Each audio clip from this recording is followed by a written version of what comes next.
राधे राधे दोस्तों। आज की कहानी का शीर्षक है बेटी की ससुराल। छोटे से गांव की पूजा नाम की एक महिला ने कुछ साल पहले पशुपालन करके दूध का काम शुरू किया था।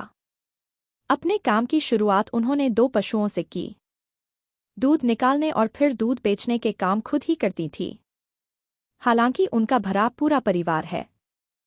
बच्चों की शादी हो चुकी है। बेटी की शादी पिछले महीने ही हुई थी।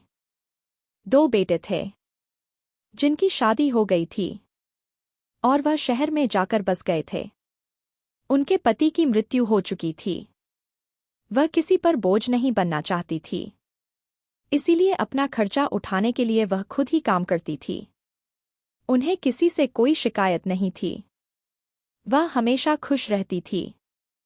आस पड़ोस के घरों की महिलाएं उन्हीं के यहाँ दूध लेने आती है। आज सुबह जब पड़ोस में रहने वाली राधा पूजा जी के घर दूध लेने के लिए डोलची लेकर पहुंची, तो उस समय पूजा आंटी फोन पर बात कर रही थी। राधा ने कुछ क्षण रुकना ठीक समझा और पूजा आंटी ने रुकने का संकेत भी किया तो वह रुक गई। पूजा आंटी की बातें पास ही बैठी राधा के कान में भी पड़ रही थी। वह अपनी उस बेटी से बात कर रही थी जिसकी शादी पिछले महीने ही हुई थी। वह कह रही थी, देखो बेटी, मायके की याद आती है, ठीक है, लेकिन अब वह घर तुम्हारा है। तुम्हें अब अपना सारा ध्यान अपनी ससुराल की खुशी के लिए लगाना है और बार बार फोन मत किया करो। सबसे चोरी छिपे तो बिल्कुल भी नहीं। जब भी यहां फोन करना तो सास या पति के सामने ही करना। पति की खुशी में ही पत्नी की खुशी होती है। तुम अपने फोन पर मेरे फोन का इंतजार कभी मत करना।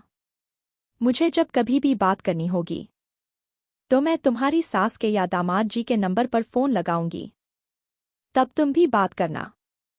बेटी, तुम्हारी शादी हो चुकी है। अब ससुराल में हो, छोटी छोटी बातों पर तुनकना छोड़ दो, जिम्मेदार बनो, सहन शक्ति रखो।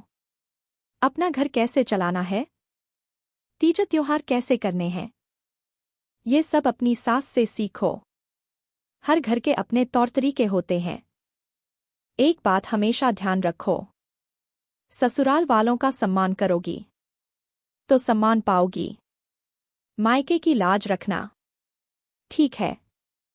सुखी रहो। पूजा आंटी की यह सारी बात सुन रही राधा ने प्रशंसा के भाव में कहा, बेटी को बहुत सुंदर समझाया आपने।